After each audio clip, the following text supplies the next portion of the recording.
మంచు ఫ్యామిలీలో హైడ్రామా కొనసాగుతోంది. జల్పల్లిలోని మోహన్ బాబు ఇంటికి విష్ణు తరపున 40 మంది బౌన్సర్లు వెళ్తున్నారు. పోటీగా 30 మంది బౌన్సర్లను తెప్పించాడు మంచు మనోజ్.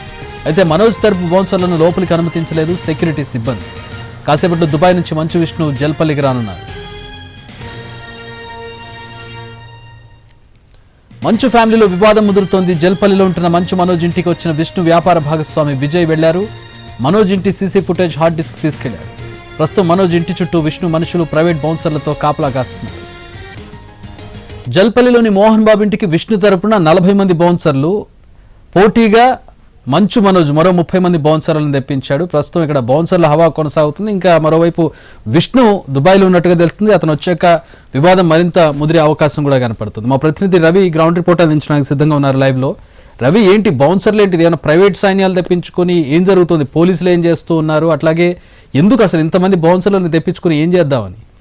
చక్రి, జల్పల్లిలోని మోహన్ బాబు ఇంటి వద్ద హైడ్రామా కొనసాగుతోంది. నిన్నటి వరకు ఎలాంటి వివాదం జరగలేదని చెప్పినటువంటి మోహన్ బాబు తరఫు టీము ఈరోజు ఏకంగా 40 మంది బౌన్సర్లను తీసుకొచ్చి ఇక్కడ ఇంటి వద్ద మోహరించింది.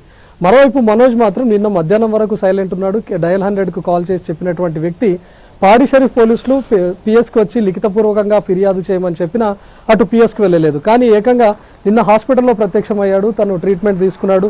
తన పైన కొందరు దాడి చేశారు అనే విషయాన్ని కూడా ప్రస్తావించాడు.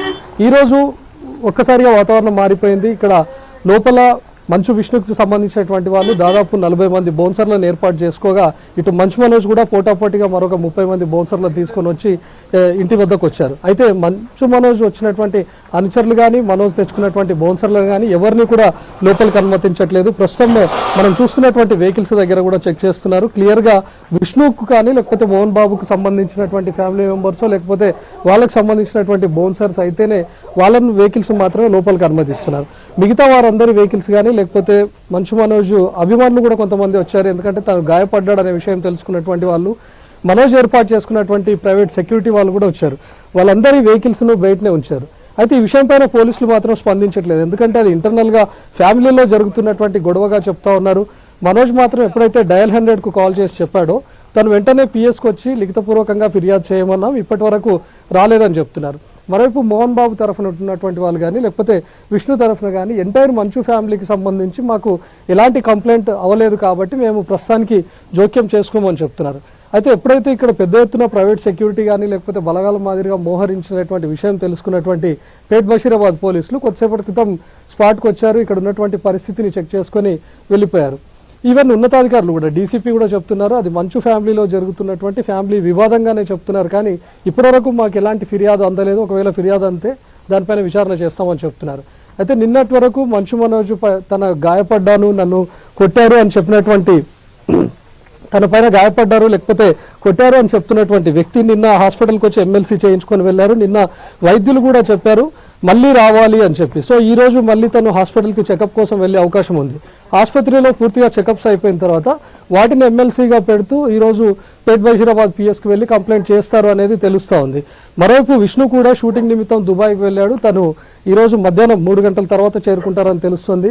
సో విష్ణు వచ్చిన తర్వాత ఈ గొడవ మరింత ముదిరే అవకాశం ఉంది. ఎందుకంటే ఈరోజు ఒక్కసారిగా సీన్ మారిపోయింది. నిన్నటి వరకు లోపల పెద్ద ఎత్తున గొడవ జరిగినా కూడా వాతావరణాన్ని బయట మాత్రం ప్రశాంతంగా కనిపించింది. కానీ ఈరోజు ఒక్కసారిగా అటు విష్ణు బౌన్సర్లను ఏర్పాటు చేయడం, పోటాపోటీగా మంచు మనోజ్ కూడా తన అనుచరులను ఇక్కడ మోహరించడంతో విష్ణు వచ్చిన తర్వాత ఖచ్చితంగా ఇక్కడ గందరగోళమైనటువంటి పరిస్థితులు ఉంటాయనేది అయితే తెలుస్తుంది.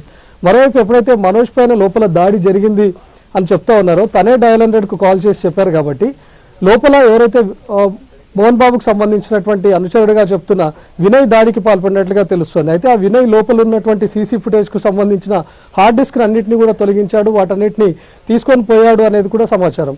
సో నిజంగానే వినయ్ అనే వ్యక్తి లోపల ఉన్నాడా? దాడికి పాల్పడింది వినయేనా?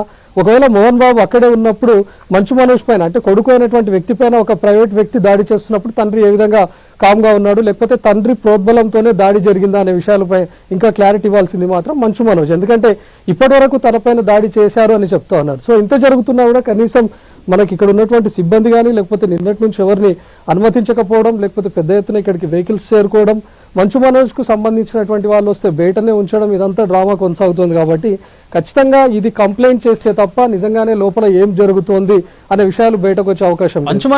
మనం ఇంటికి కొద్ది దూరంలో ఉన్నటువంటి వెహికల్స్ కూడా మనం చూస్తే వాటన్నిటికీ కూడా మంచు మనోజ్కు సంబంధించినటువంటి వెహికల్స్గా చెప్తా ఉన్నారు. ఎవరైతే మనోజ్ తరఫున వచ్చినటువంటి వాళ్ళు లేకపోతే మనోజ్ అనుచరులుగా వచ్చినటువంటి వాళ్ళు తను తీసుకొచ్చినటువంటి ప్రైవేట్ బౌన్సర్లు ఎవరైతే ఉన్నారో వాళ్ళందరినీ ఇంటికి దూరంగానే ఆపివేస్తున్నారు. సో మనోజ్ ఇప్పుడు హాస్పిటల్కు మరోసారి పరీక్షల నిమిత్తం వెళ్లాల్సి ఉంది కాబట్టి మనోజ్ బయటకు వస్తే ఈ రోజైనా మీడియాతో మాట్లాడతాడా లేకపోతే నేరుగా పేట్ బషీరాబాద్ పిఎస్కి వెళ్ళి తను చూపించుకున్నటువంటి మెడికల్ రిపోర్ట్స్తో పాటు ఈరోజు కంప్లైంట్ చేస్తారనేది చూడాలి. మనోజ్ కంప్లైంట్ చేస్తే తప్ప అసలు లోపల ఏం జరిగింది, దాడికి పాల్పడింది మోహన్ బాబా లేకపోతే మోహన్ బాబు అనుచరులుగా చెప్తున్నటువంటి వినయ లేకపోతే నిజంగానే విద్యానికేతన్ ఆస్తుల వాటాల పంపకంలోనే ఈ గొడవ ముదిరిందా అనే విషయాలపైన మొత్తం క్లారిటీ రావాల్సింది. సో నిన్నటి వరకు కేవలం మనోజ్ పైన మాత్రమే దాడి జరిగింది అని మనోజ్ టీం చెప్తా ఉంటే అసలు మా ఫ్యామిలీలో ఎలాంటి గొడవలు లేవు అనేది మోహన్ బాబు పిఆర్ టీం నిన్నటి వరకు చెప్పుకొచ్చింది. కానీ ఈరోజు ఇక్కడ ఉన్నటువంటి పరిస్థితిని చూస్తే మాత్రం పోటాపోటీగా ప్రైవేట్ సెక్యూరిటీని బౌన్సర్లను ఏర్పాటు చేసుకోవడం చూస్తే విష్ణు వచ్చిన తర్వాత ఖచ్చితంగా పెద్ద ఎత్తున ఇక్కడ గందరగోళమైన పరిస్థితులు ఉంటాయనేది ఖచ్చితంగా కనిపిస్తోంది. Chakri, all right, thanks for the updates Ravi.